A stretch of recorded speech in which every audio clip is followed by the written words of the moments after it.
7वां अध्याय। प्लवनशील संत। कल रात एक सभा में मैंने एक योगी को जमीन से कई फुट ऊपर हवा में ठहरे हुए देखा। मेरा मित्र उपेंद्र मोहन चौधरी बड़े ही प्रभावशाली ढंग से बोल रहा था। मैंने उत्साहपूर्ण मुस्कान के साथ कहा, शायद मैं उनका नाम बता सकता हूं। कहीं वे अपर सर्कुलर रोड के भादुड़ी महाशय तो नहीं थे? उपेंद्र ने स्वीकृति में सिर हिलाया।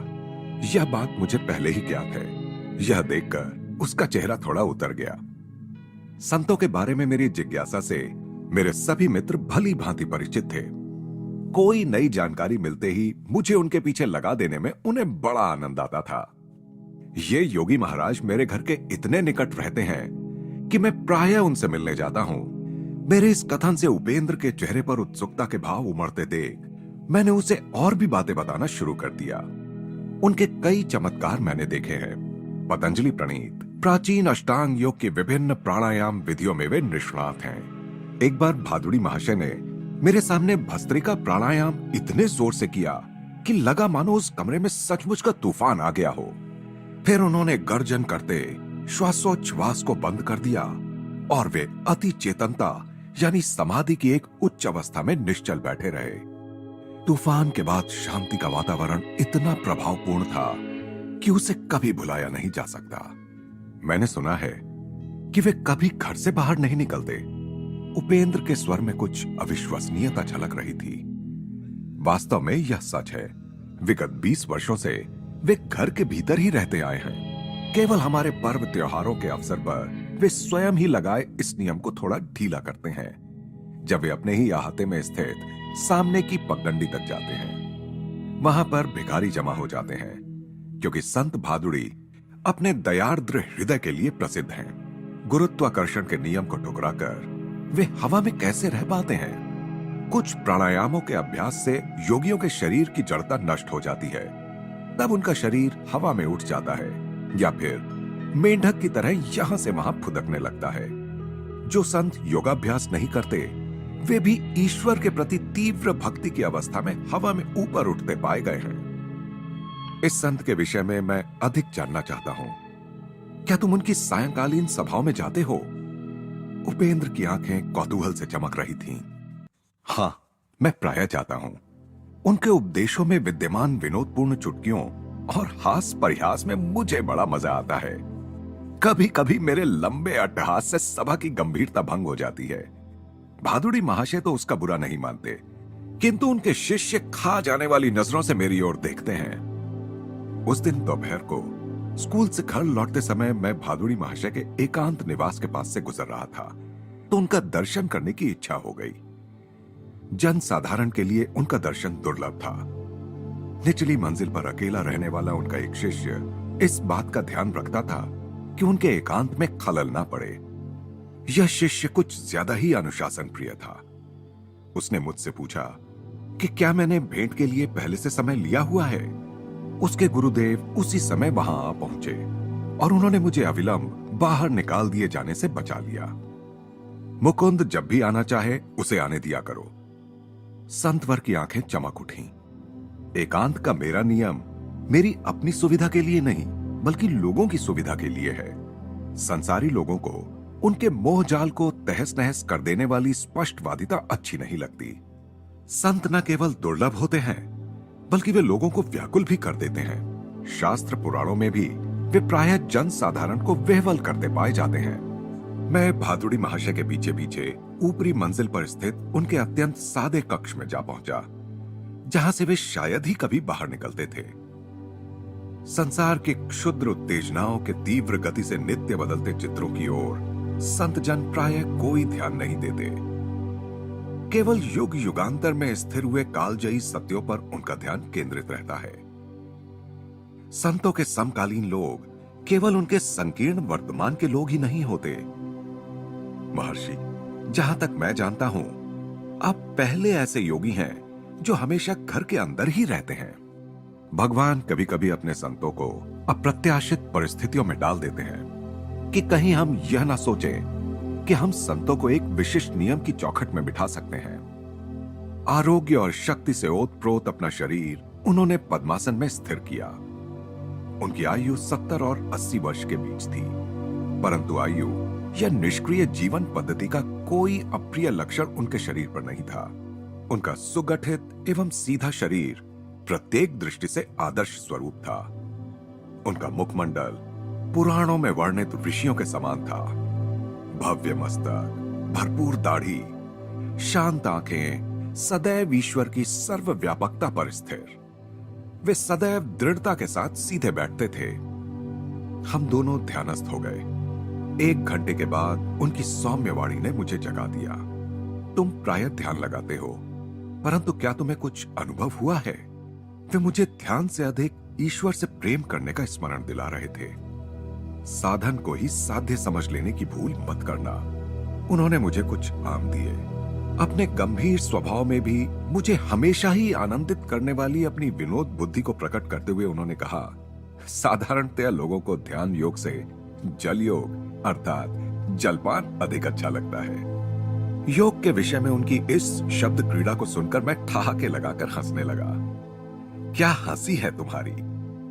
उनकी दृष्टि में वात्सल्यपूर्ण चमक प्रकट हुई।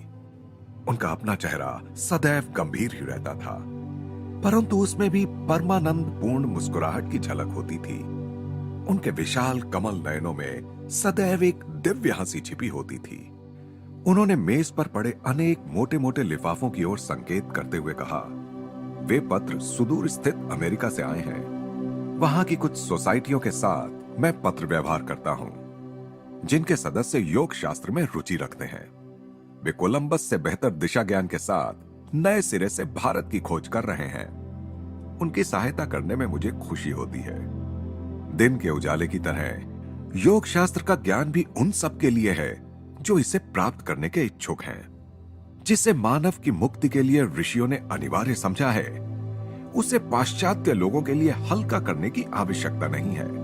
बाह्य अनुभव भिन्न होते हुए भी सबकी आत्मा एक समान ही है, और जब तक योग का कुछ ना कुछ अभ्यास नहीं किया जाता, तब तक ना तो पाश्चात्य और ना ही पौर्वात्य लोग उन्नति कर सकते हैं। उन्होंने अपनी शांत दृष्टि मुझ पर स्थिर की। मेरी समझ में तब यह नहीं आया कि उनके वक्तव्य में भविष्यवाणी युक्त मार्गदर्शन छिपा हुआ था। वह तो केवल अब, जब मैं ये शब्द लिख रहा हूं, उनके द्वारा प्रायः दिए गए संकेतों का पूर्ण अर्थ मेरी समझ में आ रहा है कि मैं किसी दिन भारत की शिक्षाओं को अमेरिका ले जाऊंगा। महर्षि, मैं चाहता हूं कि आप जगत के कल्याण के लिए योग शास्त्र पर एक पुस्तक लिखें। मैं शिष्यों को तैयार कर रहा हूं। वे स्वयं और उनके शिष्यों की श्रृंखला जीवंत पुस्तकों का काम करेंगे, जो समय के स्वाभाविक क्षय और टीकाकारों की अस्वाभाविक टीकाओं से अछूते रहेंगे। संध्या काल को उनके शिष्यों के आने तक मैं अकेला ही उनके साथ रहा। शिष्यों के आने के बाद भादुड़ी महाशय ने अपना अद्वितीय प्रवचन शुरू किया। शांत बाढ़ की तरह अपने श्रोताओं के मन के कूड़े करकट को बहा ले जाकर वे उन्हें ईश्वर की ओर ले चले। विशुद्ध बांग्ला में वे हृदय स्पर्शी दृष्टांत देते जा रहे थे। उस दिन भादुड़ी महाशय संत संगति को पाने के लिए अपने राजसी जीवन का त्याग करने वाली मध्ययुगीन राजपूत रानी मीराबाई के जीवन से संबंधित कुछ दार्शनिक तत्वों को समझा रहे थे। एक बार एक महान सन्यासी सनातन गोस्वामी ने मीराबाई से मिलने से केवल इसलिए इनकार कर दिया कि वे स्त्री थीं। उत्तर में मीराबाई ने जो कुछ कहा, उसे सुनकर गोस्वामी विनम्र बनकर उनके चरणों में नत हो गए। मीराबाई ने कहा, महात्मा जी से कहो कि मैं नहीं जानती थी कि सृष्टि में ईश्वर के अतिरिक्त और भी कोई पुरुष है। क्या हम सब उनके सामने स्त्रियां नहीं हैं? शास्त्रों का एक सिद्धांत यह है कि केवल ईश्वर ही एकमात्र सृजनक्षम पुरुष तत्व है। उसकी सृष्टि तो केवल निष्क्रिय माया है। मीराबाई ने भक्ति रस से ओतप्रोत अनेक पदों की रचना की है, जो आज भी भारत में प्रेम और श्रद्धा के साथ गाए जाते हैं। उनमें से एक है, साधन करना चाही रे मनवा, भजन करना चाही, प्रेम लगाना चाही रे मनवा, प्रीत लगाना चाही। नीर नहन से हरि मिले तो जल जंतु होई, फल मूल खाकर हरि मिले तो बहादुर बंदराई। तुलसी पूजन से हरि मिले तो मैं पूजूं तुलसी झाड़, पत्थर पूजन से हरि मिले तो मैं पूजूं पहाड़। तृण भक्षण से हरि मिले तो बहुत मृगी आजा, स्त्री छोड़न से हरि मिले तो बहुत मिले खोजा, दूध पीवन से हरि मिले तो बहुत वत्स बाला, मीरा कहे बिना प्रेम से ना मिले नंद लाला। भादुड़ी महाशय जहां यौगिक आसन में बैठते थे, वहीं उनके पास पड़ी उनकी खड़ाओं पर कई शिष्य प्रणामी रख देते थे।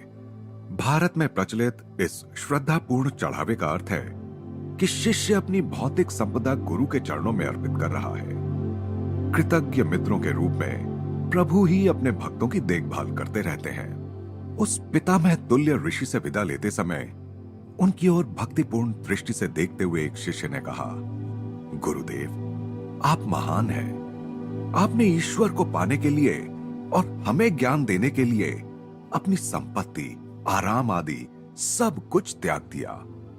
यह सर्वविदित था कि भादुड़ी महाशय ने बचपन में ही विशाल पैतृक संपत्ति को त्याग दिया था, जब उन्होंने अनन्य भाव से योग मार्ग में पदार्पण किया।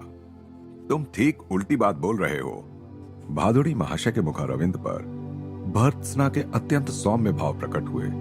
मैंने तो अंतहीन आनंद का विराट साम्राज्य प्राप्त करने के लिए कुछ थोड़े से रुपए और कुछ तुच्छ सुख विलासों को छोड़ दिया। फिर मैंने कोई त्याग कहां किया है? और उस निधि को बांटने में जो आनंद मिल सकता है, उसका मुझे ज्ञान है। इसे क्या त्याग कहा जा सकता है? अल्प दृष्टि वाले सांसारिक जन ही वास्तव में सच्चे त्यागी हैं। वे अद्वितीय दिव्य संपत्ति को संसार के मुट्ठी भर तुच्छ खिलौनों के लिए त्याग देते हैं। त्याग की श्लोक विरुद्ध व्याख्या को सुनकर मेरी हंसी छूट गई, जिसमें किसी भी भिक्षुक संत को तो कुबेर का मुकुट पहनाया जाता है और धन गर्भित करोड़पतियों को अनभिज्ञ शहीद बना दिया जाता है। विधि का विधान हमारे भविष्य की योजना किसी भी बीमा कंपनी से अधिक अच्छी तरह बनाता है। उनके निष्कर्षात्मक शब्द उनकी अपनी श्रद्धा का अनुभव सिद्ध धर्म थे। आज संसार बाह्य सुरक्षा में ही विश्वास करने वाले बेचैन लोगों से भरा हुआ है। उनके कटु विचार उनके ललाटों पर अंकित घाव चिन्हों के समान है। जिसने हमारे प्रथम श्वास के साथ ही हमारे लिए हवा और दूध की व्यवस्था कर दी हो, वह भगवान अपने भक्तों की दिन प्रतिदिन की व्यवस्था करना भी जानता है। स्कूल से छुट्टी होते ही इन संत के द्वार की तीर्थ यात्रा करने का क्रम मैंने जारी रखा।